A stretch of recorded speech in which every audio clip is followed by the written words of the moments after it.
Everyone, welcome to Front Page Bets, the FPB cast here going into the holiday 4th of July weekend.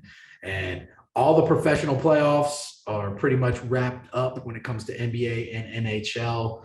And we've got, we talked last week about the Warriors winning their fourth NBA championship in the last 8 years. And looked ahead to the futures of who's the favorite next year. And it looks like, the Warriors, and you got the Celtics, you got the Bucks, the Clippers, and we'll see what happens with the Nets now with Kyrie Irving and all that mess. But we looked into that.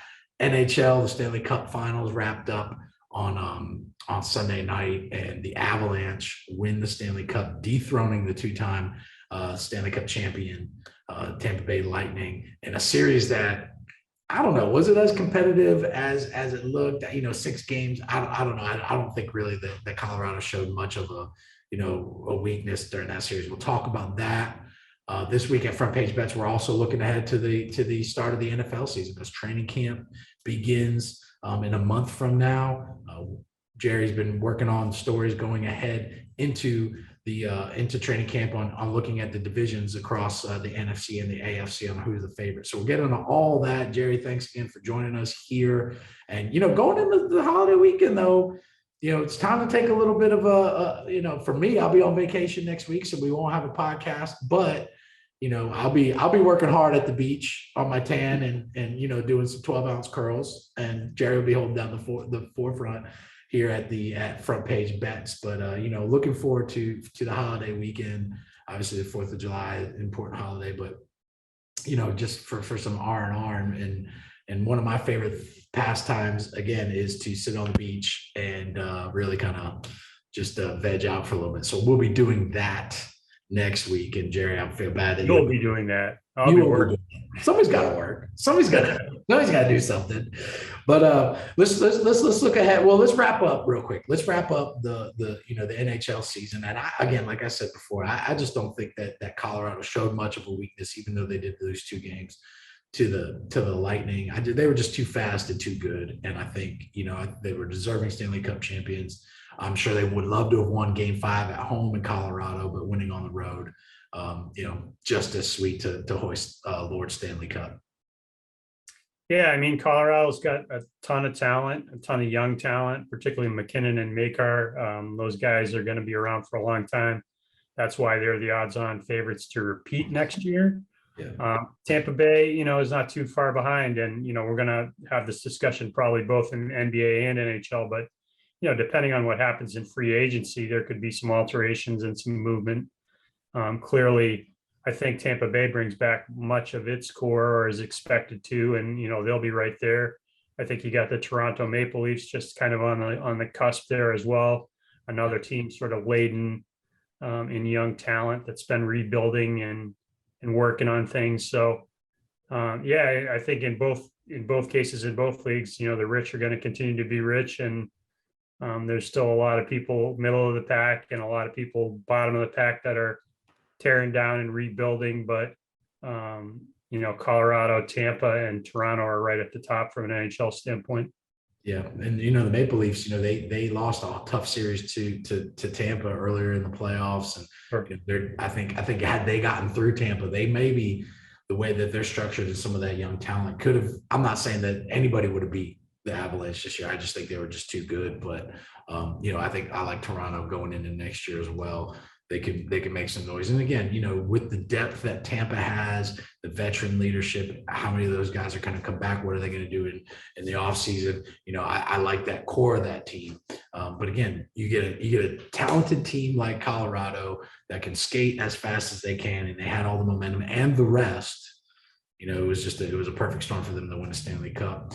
We talked about you saw that 7-zip game. I mean, they just had to fresher legs, and man, that was an impressive outing. Yeah, I mean, again, in hockey, it's such a long season. It seems like the playoffs, I've said this before, are just as long as the regular season. And I read somewhere that Tampa over the last 2 years had played in like 60-something playoff games over the last 2 years, which is basically another season added on to that. So you look at how tired maybe some of those legs were, and that contributed. But we wrapped up the NBA season, but we had the NBA draft last week. And there was a little bit, going into draft day, Auburn's Jabari Smith was the odds-on favorite for weeks and months leading into that day. And then Paolo Banchero, you see, we wake up Thursday, the day of the draft. Now all of a sudden he's the favorite. Then it goes back to Smith. But then Banchero gets taken number one by the Magic in a move that not a lot of people saw coming. And there was a lot of money being bet over those last, 24, 36 hours that changed the game a little bit. Reading the story on VSiN with our friends at VSiN saying that, there was some heavy money that some people got some inside information they thought was pretty good, some sharp money, and it ended up paying off for if you got in Banchero at some value. And, if you took Smith, who saw that one coming, except in the last 12 hours?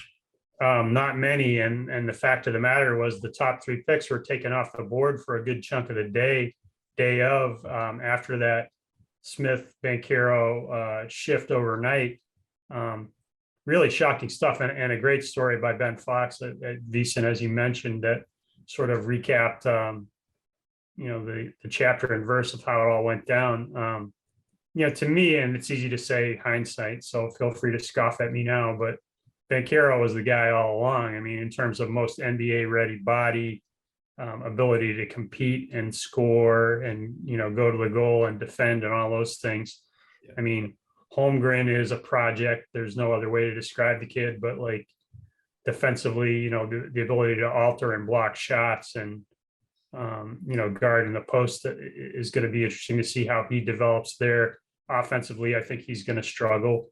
And then you got Smith, who's got a lot of skills and a lot of ability, but is a little slighter in frame than Banchero, certainly. And, these guys are all super young too. So that's the other thing. I mean, just from a maturity standpoint, going from, eating pizza on Friday night at, on the quad to being on the road in the NBA and the temptations there and all those things. It's going to be interesting to see how these guys develop.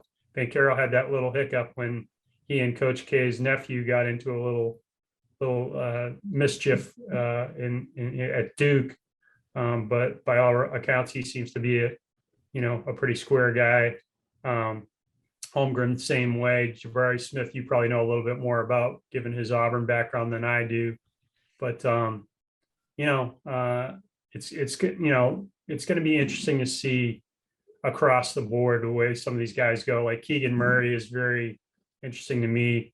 Really came on at Iowa and showed a lot, and I think he's going to be an interesting pro.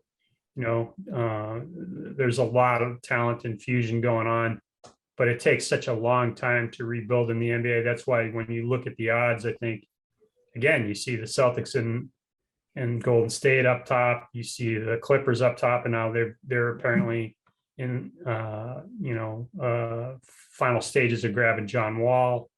You mentioned Kyrie, who looks like he's back with the Nets, which really nobody expected, or not many people expected, and it might not have been the Nets' first choice, according to Adrian Wojnarowski. So it's going to be interesting, as always. And there's free agency, as I mentioned earlier, to go through, which could obviously shift the paradigm for a lot of these teams. But by and large, I think you're going to see a very similar cast of characters to what we've been discussing for the last week or so in the NBA. Yeah, and we called it earlier too. Like, if you go back, even after the NCAA tournament, if you look physically, Banchero is just the best on the board, in my opinion. Would you want to take a charge? No, not for me. That guy come through the lane. I know I wouldn't. Yeah. He's a truck.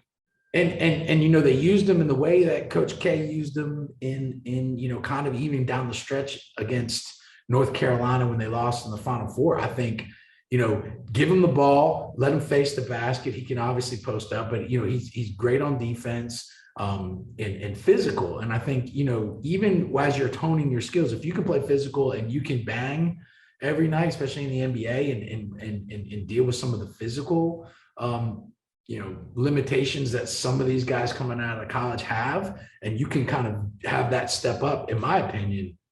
Banchero, like you said, was number one all along. Smith maybe has more upside eventually, but he's got to get there. He's got to get his game back. He was a streaky shooter at Auburn. He, for a 6'10" kid, could shoot the lights out. But again, he's not he had to hone on that. That's work. Obviously, he slid a frame a little bit, got to add some muscle. And you talk about somebody, like a Chet Holmgren, 7 feet, 195 pounds. That you got to put some muscle on that body. Again, another project, maybe more upside than Ben Carroll eventually, especially under the basket. But I think if you're the Orlando Magic and you want to win quicker and sooner than later, Ben Carroll was the guy. And it's interesting how these odds bets move. People put money down on something, they get some information, and we see how much it switches. So going into drafts like that, you just never know until the pick's off the board, right? And so Ben Carroll gets the number 1 pick in the NBA draft, and we'll see how that shapes out and how it shakes out going into next season. Speaking of looking ahead, at Front Page Bets here, we've been talking about and writing about the AFC and the NFC divisional races going into training camp as they start a month from now.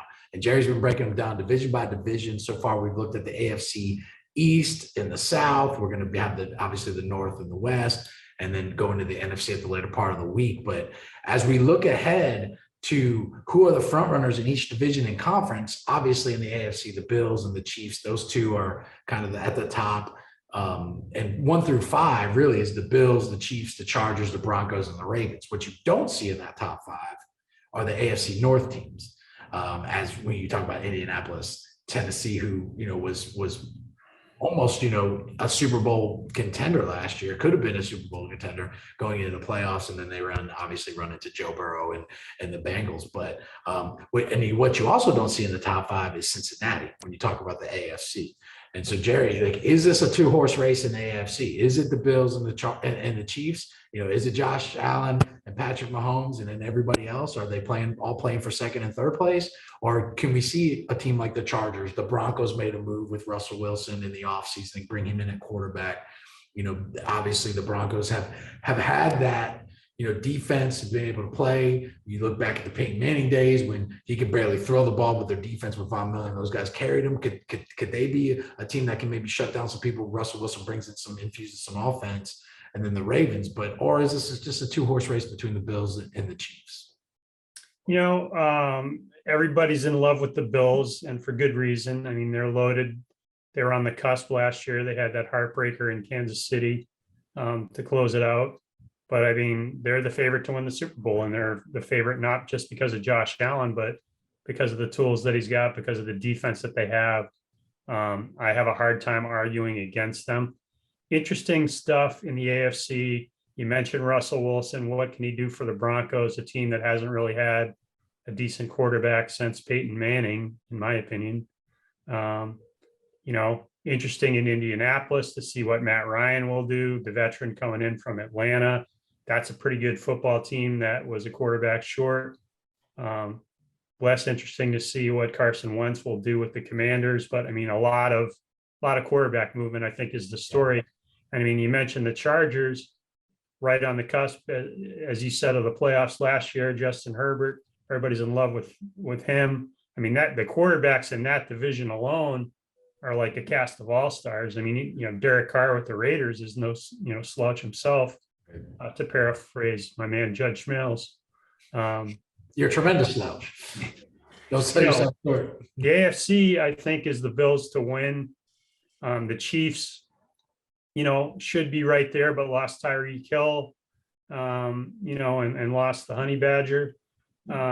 So they're going to be a bit different. They've got some reinforcements as well, but I'm kind of a Buffalo guy.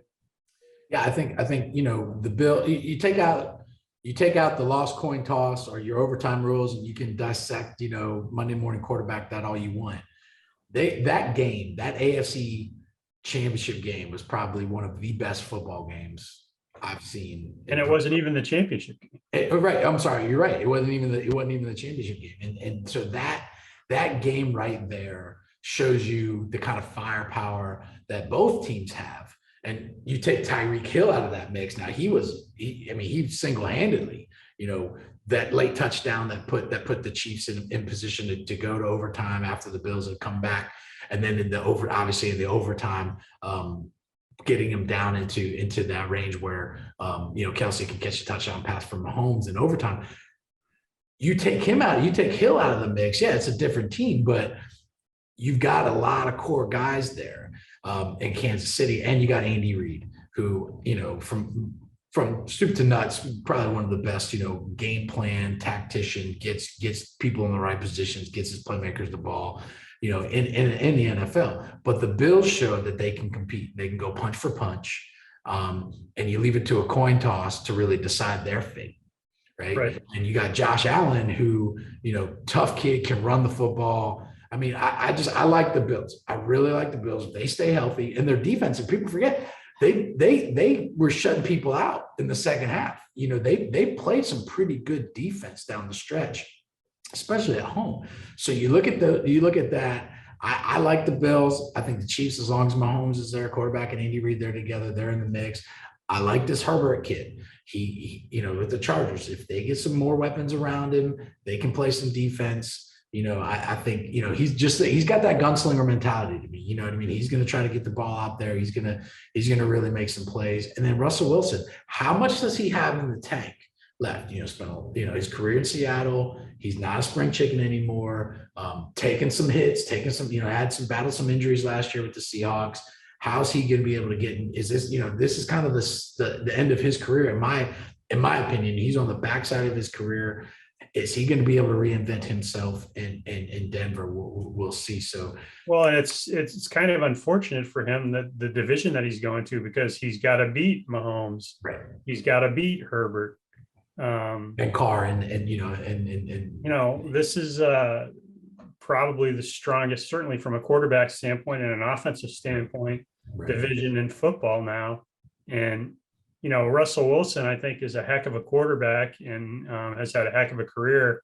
Is he enough to overcome the challenges elsewhere on the field that the Broncos have seen as well? I mean, it's not like quarterback play was the only thing holding that team back. Correct. That's a good point. So as we move from the AFC to the NFC, obviously at the top of the list in the NFC, we break it down by division. The NFC South, the Tampa Bay Buccaneers. You look at the North when you got the Packers, and then out west you have two teams out west with the Rams, defending Super Bowl champion Rams, and the 49ers back in the mix again, and then the Dallas Cowboys. Those are your top five according to the odds. Let's talk about the Bucs, and can Tom Brady manage at 40,000 years old, or however old he is now, 43, 44, 45, whatever right. It is. I mean, he's like Dick Clark. He just doesn't age, right? Like he's going to be playing quarterback until he's 90. But you got him at the top of the list. Rob Gronkowski announces retirement for the second time. Is it that big of a loss to Tampa? I think it is, maybe in the locker room and Brady's comfort level, but they've got talent around them. They got injuries last year with Godwin and some of these other guys that got hurt down the stretch. You still have Mike Evans. You got Leonard Fournette running the football. Defense, they're solidifying now. I think their front seven could be the best in the NFC next year. You've got all the tools. Brady obviously been there, done that. So I think you got the Bucs, not only in the South, but for the NFC as a whole. But the Packers, can Aaron Rodgers will that team to win with the tools that he has, or maybe even the lack thereof of receiving? Only if he can catch the passes that he throws. Correct. Can he do that? I mean, you can be the best quarterback in the world if you don't have anybody to throw to. We saw they lost Devontae Adams. They lost their secondary receiver as well. Yeah. Brought in Sammy Watkins, kind of a retread. Did a little work in the draft. Green Bay is the class of a crummy NFC North. Right. Stop me if you've heard that before. But Tampa Bay, I think the biggest thing is the coaching switch. Is Brady going to be able to coexist with a new rookie head coach? Yeah. I say no. And I think that's one of the more intriguing storylines of the NFL season is if things go bad like they did for a little bit last season for Tampa Bay, great. Will he kind of want to take his ball and go home as he's wont to do sometimes? I think that could be a big problem in Tampa Bay. Green Bay doesn't scare anybody. So now you're really back to how good are the Rams coming back with Stafford and company. I mean, I love Matt Stafford. I have for a long time. I think I was so glad to see him get over the hump last year and win a title, because I think he's a talented guy who plays the game the right way, with a lot of guts and a lot of, really looking out for his teammates. Yeah. I wouldn't be surprised to see them there in the end, but, never underestimate Tom Brady, never underestimate Aaron Rodgers. Well, the Rams made the moves they needed to make in the offseason, right? As everybody's kind of loading up, they do a deal with Arnold, or I'm sorry, not Arnold, Donald, and their front four, the Aaron Donald, they get him, probably one of the most dominating players, not only in the front four, but in the defensive staff. I mean, he was up for MVP of the entire league. He was in those conversations. You've got Aaron Donald coming back. You solidify that. One of the Bosa boys is back. If he can stay healthy, you have a core of receivers in Cooper Kupp and Odell Beckham Jr. who not only, we saw what they could do, right? Beckham gets hurt. Can he come back? Can he rehab? Can he play? Cooper Kupp, Matthew Stafford? They're running the football. They had two-headed monster last year. Can they continue to do that with the defense that they had? A lot of people talk about the offense. Their defense was really good as well. I think the Rams are undervalued right now, and I think that they could be a team if they can solidify, stay healthy, go back in Sean McVay as their head coach. He's got endless ideas and opportunities to put his players in position to make plays. 49ers will be interesting to see, can they replicate some of their success? Gritty team. Garoppolo played hurt a lot last year, really kind of who's the quarterback. That's the first question with the 49ers. How's that going to actually work? Right, exactly. So you got a lot of question marks there. And then you got the Cowboys. How about them Cowboys? Stop me if you've heard this one before. I think the NFC East is trash. It's going to be trash because you've got, if the Cowboys are the best team coming out of this, you got the Eagles. Can Jalen Hurts, can they play well? I think they're going to be better, right? The Commodores, even with Carson Wentz, that franchise is the Commodores. We're calling them the Commodores now, not even the Commanders. They've been regulated to the Commodores, right? Did I say the Commodores? This is how unrelevant they are to me. You're going to start singing "Brick House" for a minute. No, we're going to take it back. We're just going to go Lionel Richie on this one. We're not even going to put the full band together. But you got the Commanders, Commodores, whatever they are, just a circus off the field. And now you've got them, with Carson Wentz trying to figure something out. But they're a talented team. They've got a great defense. They've got a lot of talent around them. They're just such a mess off the field. And it seems to always translate to on the field. They can't escape themselves sometimes, right? Well, look, there's still plenty of talent in Dallas. And Prescott is the best quarterback, hands down in that division. So that is why they are favored. Zeke Elliott had sort of a down year. What does he do to come back? A lot of people are predicting big things from him. Pollard backs him up regardless. So like you said, two-headed monster of a running back. What they do on the outside from a receiving standpoint, who knows? Not anything that's going to blow anybody away. Defensively, they'll be right there. Cowboys should win that division by 2 games. Easy. And the Giants, nobody's even talking about them, so you've got 2 division or 2 conferences with, the kind of, again, the rich are rich and they're at the top, and then you've got kind of everybody else. Could this be a year where you see a team gel and kind of make a run like the Bengals did last year? And again, as long as Joe Burrow is playing the way he's been playing, and if they can get to a hot start, I like the grittiness. I like the toughness that they have. I just don't know if they can overcome, you mentioned the Titans. Again, we're going to talk about a quarterback. Ryan Tannehill had a terrible year last year. Threw a lot of bad interceptions. He doesn't throw those bad interceptions. They're right there in the fight. And, the Colts are not a terrible football team by any stretch either. they could be a surprise again with Ryan, having someone who's going to take care of the football and make plays. They've been raving about the throws that he makes in training camp or, mini camp or what have you. Those are two X factors for me of teams that like could be on the rise. Yeah. We'll see. I think, as we get into football season, you always have that surprise team. You always have maybe somebody that you weren't looking at make plays and get in there. And then you have, obviously, because how about the Detroit Lions, man? You got, how about them? You got Aiden Hutchinson, number 2 pick, probably the best edge rushing talent to come into the league in quite a while. Smart guy who has really impressed his teammates, including guys like Michael Brockers, who said this kid is the real deal. Jameson Williams comes in from Alabama on the offense. So Jared Goff actually has someone to throw the football to in a crappy division. They won 3 football games and tied 1 last year, but they were in a whole bunch of games that they just kind of flamed out on the end. I wouldn't be, well, God, I'm going to be sorry. I'm going to say this. I wouldn't be stunned if they won 8 or 9 football games. Well, yeah. Well, I was just about to say, can they win a division? Who knows? With the Packers there. Anything happens to Aaron Rodgers, maybe. I'm not afraid of Kirk Cousins, and the Vikings and the Bears are just as bad as the Lions, if not worse.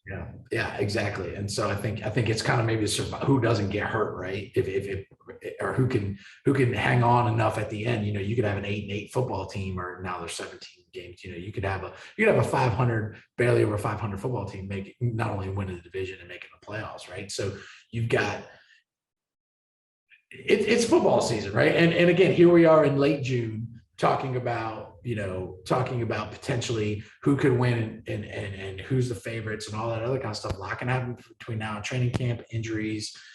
People can, step up, slow down.